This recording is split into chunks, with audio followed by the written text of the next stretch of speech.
Birth of a Dreadnaught, Nithelm, Modular Eliband, Medicaid Sanctorum, there was nothing. No pain, no sound, no breath. Only the void, a dark ocean where memory and identity drifted like broken satellites, cold and weightless. Then, a voice. Neural stream stabilizing, 9%. Subject is dreaming. The words didn't belong to the void. They were intrusions, surgical, purposeful, real. Increase sacred pressure to primary stabilizers. Inject micro-reactivator dose. Begin rite of binding at threshold echo. No, not that valve. He'll seize the entire sarcophagus, you incompetent. Apply med gel, then reconnect the cranial socket, not before. The voice was sharp now, clipped, precise.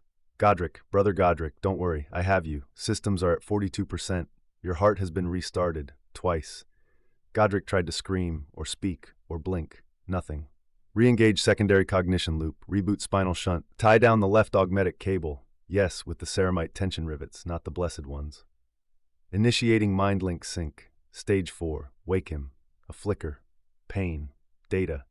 A scream, not from his mouth but through his mind like hot nails driven through ancient cogitators. Streams of broken light burst through the black, gold script, red warnings, numbers and symbols cascading faster than thought. His thoughts weren't thoughts anymore, they were data, a code base laced with screams. Pressure holding, cerebral plate engaged. He's trying to move, brace the limbs, his soul hasn't caught up yet. A second voice, mechanical, chanting, by the Omnissiah's will the flesh endures, let the machine carry his burden. Godric's world exploded into a symphony of system checks and error codes. Critical ration, mechanical, locomotion locked system warning, primary consciousness unstable reboot initiated. Stand by. He was inside his armor, or he thought he was, but it didn't feel right. There was no weight, no sensation of connection, no subtle hum of the power pack cycling behind his spine, no awareness of his limbs, just a vague, floating presence, contained. He tried to move his hand. Nothing responded, not even the smallest twitch. Was the suit powered down? Then a voice echoed again through the black chamber of his mind. Cranial stabilizers online, synaptic mesh engaging, armor housing integrity at 97%. No breach. Subject is responsive internally. A pause. I believe he's trying to speak. Godric focused, willed his voice to emerge. He tried to cough, groan, breathe. The instinct burned through him. Nothing came, only the muffled hiss of atmosphere cycling in and out of the tomb he now inhabited. Lucius's voice returned, calmly clinical. Don't force it, brother. You'll destabilize the interface. Stay calm. You are not in pain. That is not because you are healed, but because your pain receptors were bypassed. For now. Godric heard the clatter of metal limbs, Lucius stepping across a steel deck. He could feel the movement, but only as vibration through the void, not through flesh. Bringing up visual displays now. You should begin to see the world again, brother. A click. Then, a blinding light. A wash of red gold, filtered through thick augmetic lenses. The world came into view in slices. A chamber, heavy with steam and incense. A figure in white, robed and augmetic, reaching toward the sarcophagus with a blessed interface scepter. Vox-link initializing. Give it a moment. It's not instantaneous in your condition. Godric screamed, but no sound came. Just a static buzz through dead speakers. The screen flared with data. His HUD finally activated. Dreadnaught sarcophagus, model modified contemptor name, Godric, status awakening, mind link stabilization, 84%, voice functionality, inactive. Override pending manual command. Godric felt like a ghost screaming inside a cathedral bell. Dreadnaught, Lucius's voice echoed once more, closer now. Don't worry, I'll give you your voice back soon. But first, your mind must be fully online. A slow shudder rippled through the machine. The truth was dawning. He was in a sarcophagus. Godric felt air moving past his body. Or no, not air. Data. Tiny thermal fluctuations, subtle pressure differentials, minute shifts in ambient humidity, sensor feeds, not skin. He could feel the coolness of the chamber's rim, the stale tang of atmosphere against non-existent flesh. It wasn't touch, not truly, but it mimicked it, and his mind accepted the illusion. Then he tried to breathe. Instinct surged through his ghost limbs, and with it, a hiss of pressurized oxygen filled what remained of his chest. His lungs expanded. No, not lungs. Mechanical bellows wrapped in ceramite. The hiss was regulation, not respiration. Still, the familiarity of the motion struck home. He tried to exhale, and the release came with a grinding hum of machinery venting waste gas. Then came the heartbeat. A deep, pounding thud reverberated through his chassis, too loud, too fast. His heart, no longer his own, raced as the stress feeds responded to the flood of adrenaline still encoded in his synaptic recall. Alarms sounded. Alert, cardiovascular actuator surge, tachycardia, reinforced heart casing exceeding recommended output range. Lucius's voice snapped into his mind. Steady, Brother Godric, calm yourself. You are safe. The world lurched in red warning overlays. Vital system overload, mind link at risk, armor core temperature. Rising, heart rate surging, coolant stabilizer now! Lucius barked to someone off screen. Don't let the mind fall out of phase. Hold the loop. Godric tried to ground himself. The panic clawed at his brain, but there was no body for it to burn through. Just wires, just steel, just memory. He heard Lucius again, softer now. Breathe, Godric, or whatever passes for breathing now. Focus on my voice. I am here. A wave of stillness passed over him. The feeds dimmed, the alarms faded, the pressure normalized. His HUD flickered once, then settled. In the absence of a heartbeat, Godric felt something else, the slow, steady rhythm of the machine. He was not alive, but he was not dead. Godric's vision began to resolve. At first, it was all shadows and glare, like waking in a cathedral of iron and oil. Slowly, the systems compensated, lenses adjusted, autofilters realigned. The visual feed stabilized. The world came into focus. He saw the vaulted chamber around him, modular Elebin's inner sanctum, lit by lumen braziers and the soft flicker of cogitator displays. Sacred cables wound along the floor like metal serpents, and the air shimmered with incense haze and ozone. And there, in front of him, Lucius.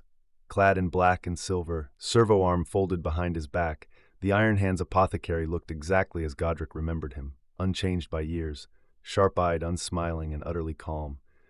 Godric felt something rise within him, recognition, memory, a small, quiet flicker of warmth. He smiled, or tried to.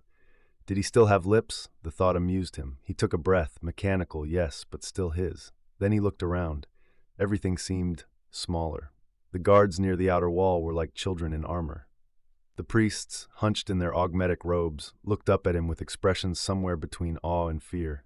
And there, across the room, a weapon rack, oversized, reinforced, gleaming with sacred oils. It bore a massive storm bolter, its ammunition feed coiled like a serpent. Beside it, on another table, 2 power claws, large, brutal, not standard, Dreadnaught-sized. Each digit ended in ceramite talons thick as thigh bones, humming faintly with charged energy. They were for him. Lucius stepped closer, his voice now firm but almost pleased. Motor function steady, power load stable, no degradation on primary link. Good, that's very good. He looked up, past the bulk of the sarcophagus, and met Godric's glowing optics. Take a step, brother, just one. Godric hesitated. He braced his stance, power flowed to his limbs. The systems responded with a low, grinding hum. The stabilizers adjusted, weight shifting, and then he moved. A single, heavy stride. The sound was thunderous, metal on metal. The deck groaned beneath him. But it was his step, his stride, his first as a dreadnaught of the Void Revenants. The room was silent but for the humming servos of the sarcophagus and the distant echo of data chant. Godric's optics focused on Lucius. He had taken his first step. He had moved. He was awake. And then he spoke. A low, grinding growl rumbled from the Vox grill embedded within his chest plate, distorted, metallic, still his. I died. The words hung in the air like a thunderclap. Lucius didn't flinch. He folded his arms and gave a slow, measured nod. No, brother, he said quietly. You should have. You were ruined. Half your body was gone, and the rest, worse. This wasn't certainty. It was hope, a long shot. The Emperor knows it was luck I was here at all. Godric processed the words in silence. He looked down slowly at his arms. Socketed stumps, capped with armor plating. Servo ports glinted where once had been flesh, gauntlets, and ceramite fists. Then his optics turned to the weapon table. His voice crackled again, still finding tone and modulation. Those are for me? Lucius gave a tight smile. We didn't know which you'd take to first. Your targeting array still needs repair, so for now we've fitted close combat gear. Until you get used to your new body. Godric looked between the options. 2 power claws, heavy, brutal, like the fangs of a metal beast, and next to them, resting on a cradle of sacred velvet, A thunder hammer. Not his old weapon. This was bigger, forged for a god machine. He reached for it slowly, reverently, and lifted it with ease. Its haft gleamed with sigils, and the head bore the engraved shape of a skull wrapped in flame, the mark of the Void Revenants. Godric held it upright, then rested it lightly against the floor with a hollow clang. "I'll take the hammer." A strange calm settled over Godric. Not numbness, confidence. For the first time in years, the gnawing edge of suppressed fear, the paranoia bred from loss and survival, was quiet. He was armored now. He was strong. The adepts swarmed around him like insects, chanting Benheric litanies. Chains descended from the gantries. A grimy dirt servitor with lifting arms clanked into place. One arm, fitted with a power claw, was lowered onto the mounting socket. He felt the clamp engage, the weight shift. He flexed his fingers, metal fingers, and watched the claw mirror his thought. He reached for a small metal cup, unsteady, almost stumbled. But he caught himself and brought it to his faceplate. He felt it, pressure and weight through his new senses. Then the second arm, another blast of sacred sparks as it locked in place. He twisted the wrist, curled the claws, then reached out and gripped the hammer.